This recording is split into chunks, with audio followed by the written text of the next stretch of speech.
માતાજી મિત્રો, અમારા ગામમાં કોંદડો પાછો વાળ્યો હતો. વિક્રમભાઈ, દિનેશભાઈ, દલપતભાઈ ઈશ્વીસર નદીમાં મૂકવા ગયા છે. પેલા બીજા અમારા ગામના છે જોગોભાઈ, દેવજીભાઈ, ભરતભાઈ, બધા ઉપર પુલ ઉપર ઉભ્યા છે. એને એમ કીધું હતું કે અમારું ડાળું પાછું લાવજો, 50 વર્ષનું છે જૂનું, એટલે લઈને આવજો પાછા. મસ્ત સરસ મજાની વિશ્વેશ્વર નદી ફૂલ આવી ગઈ છે.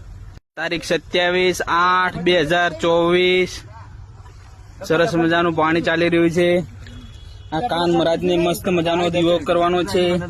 દલપતભાઈ દીવો સળગાવી રહ્યા છે. જય માતાજી મિત્રો, કાંદડો મિલીને અમે હવે નીકળી રહ્યા છે.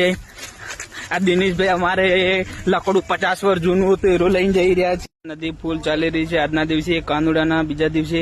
માતાજી મિત્રો, નદી આવી છે પણ માફી આવી છે. બધા વાતો કરી છે કે ફૂલ આવી, પણ ફૂલ કશું નથી. બે કાંઠે ફરી ચાલી રહી છે. બનાસકાંઠા દાંતીવાડા ડેમમાં જાય નદી ઓછી ચાલી રહી છે. બધા ભાઈઓ ટ્રેક્ટર ગાડીઓ લઈને કોંદડા મેકવાની